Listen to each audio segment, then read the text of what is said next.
আসসালামু আলাইকুম, সবাইকে স্বাগতম জানাচ্ছি ইজি পাঠশালার পক্ষ থেকে। আমি আছি নুসরাত জাহান। আমরা এসএসসি বায়োলজি সিরিজে ছিলাম, চ্যাপ্টার 2 এ আছি, সেটারই আজকে পার্ট 11। চলো ক্লাসটা করি।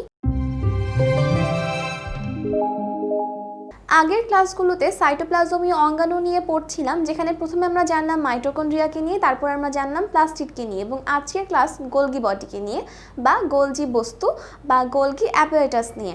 ব্যাপারটা হচ্ছে, আমরা যদি গোলগি বডিকে নিয়ে বলতে যাই যেটা কিভাবে আসলো, তাহলে একটা নাম সামনে আসে, সেটা হচ্ছে ক্যামিলো গোলগি। তিনি ছিলেন ইতালিয়ান, এবং ব্যাপারটা হচ্ছে এমন, তিনি সর্বপ্রথম এই গোলজি বস্তুকে দেখতে পারেন এবং নামকরণও তিনিই করেন। দেখা যায় তিনি এটা প্যাঁচা এবং বিড়ালের স্নায়ুকোষে প্রথমবার দেখতে পান, এবং তারপরে এটা কি হয়, আবিষ্কৃত হলো এবং তার নামকরণ তিনি করলেন গোলজি বস্তু বা গোলগি বডি বা গোলগি অ্যাপারেটাস। এখন আমরা এটার গঠন নিয়ে জানবো, ওভারঅল সব কিছু পড়বো এবং একটা পিকচারও দেখবো। তাহলে চলো আমরা বইয়ে চলে যাই সরাসরি। তাহলে আমাদের আজকে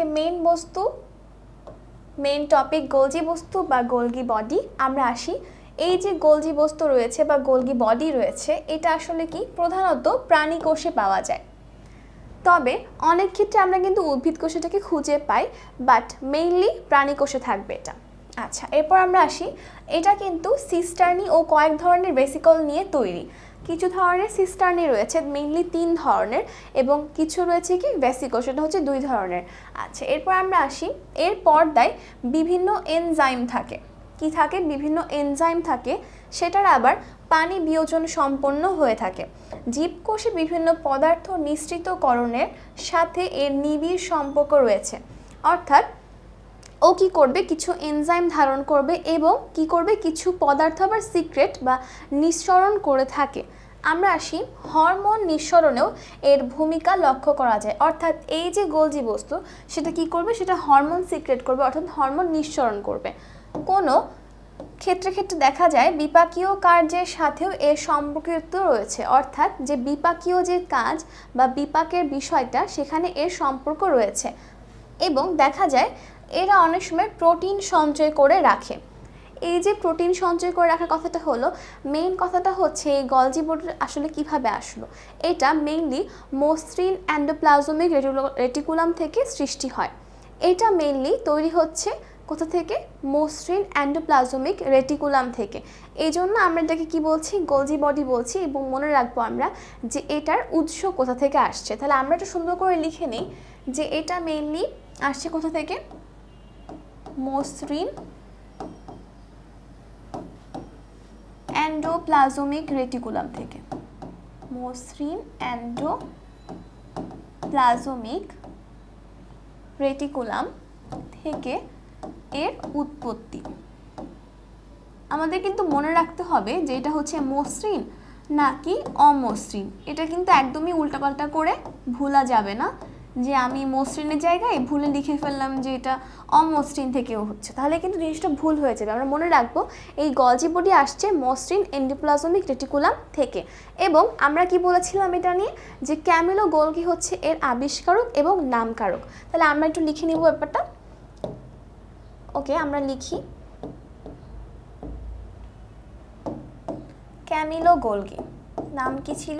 ক্যামিলো গোলগি। নামটা আমরা ভুল করব না, ক্যামিলো গোলগি। তিনি হচ্ছেন এটার আবিষ্কারক, এবং আরেকটা কাজ কি করেছেন তিনি, সেটা হচ্ছে নামকরণও করেছেন।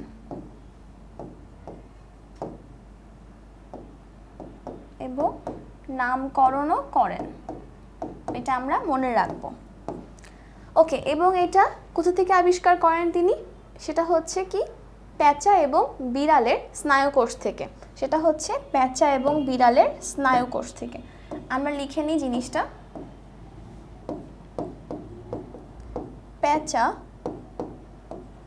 ও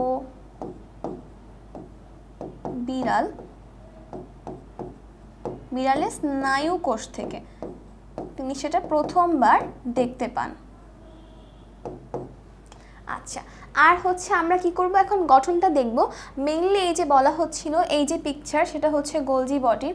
এখানে কিছু সিস্টার্নি থাকবে, কিছু ভেসিকল থাকবে। এই যে হচ্ছে আমাদের সিস্টার্নি, এগুলো সিস্টার্নি, এবং মাঝেরগুলোকে মিডিয়াল সিস্টার্নি বলা হয় আসলে। আচ্ছা, বাকিগুলো হচ্ছে সিস ফেস এবং একটা হচ্ছে ট্রান্স ফেস। এগুলো তো ডিটেলসে প্রয়োজন নাই, বাট স্টিল বলে রাখলাম, জেনে রাখা ভালো। এবং কিছু রয়েছে ভেসিকল, যেগুলো একটু বড় সেগুলো হচ্ছে বৃহৎ ভেসিকল এবং ছোটগুলো হচ্ছে ক্ষুদ্র ভেসিকল। তাহলে 2 টাইপের ভেসিকল রয়েছে এবং 3 টাইপের কি রয়েছে, সিস্টার্নি রয়েছে। তাহলে আমরা কিন্তু গলজি বডিটা বুঝে নিলাম সব কিছুই। তাহলে আমরা এখন একটা পিকচার দেখে নিই, তাহলে আমাদের মোটামুটি একদম ক্লিয়ার হয়ে যাবে। ওকে, আমরা পিকচারটা দেখব। এই যে আমাদের গলজি বডির পিকচার, আমরা যদি খেয়াল করি, এই যে আমাদের ভেসিকলগুলো দেখাই যাচ্ছে, ভেসিকল। এখন এখানে যদি কিছু ছোট থাকতো তাহলে সেটা হতো ক্ষুদ্র, এবং এগুলো হচ্ছে কি বৃহৎ ভেসিকল, এবং বাকি যেগুলো রয়েছে এগুলো হচ্ছে কি সিস্টার্নি। এগুলো কি সিস্টার্নি, মাঝেরগুলো হবে কি মিডিয়াল সিস্টার্নি, এবং বাইরে যেগুলো বাদ বাকি থাকছে একটা হচ্ছে সিস এবং আরেকটা কি ট্রান্সফেস, একটা সিস ফেস একটা ট্রান্সফেস। এত ডিটেলসে এখন আপাতত আসবে না, বাট স্টিল যেহেতু আমরা ছবিটা দেখছি আমরা জেনে নিলাম। তাহলে আমাদের কিন্তু আজকে ক্লাসে পড়াটা কমপ্লিট। আজকে আমরা কি জানলাম? আজকে আমরা জানলাম গলজি বডি নিয়ে, এটা কে আবিষ্কার করেছেন, কিভাবে আবিষ্কার করলেন, কে নামকরণ করলো, কোথা থেকে এটার উৎপত্তি হয়, গঠনগতভাবে আমরা জানতে পারলাম কি নিয়ে এটা গঠিত, এবং এর বৈশিষ্ট্য সম্পর্কে আমরা জানতে পারলাম। তাহলে আশা করা যায় আমরা ক্লাসটা বুঝতে পারলাম। আজ এখানে শেষ করছি। আসসালামু আলাইকুম, ধন্যবাদ সবাইকে।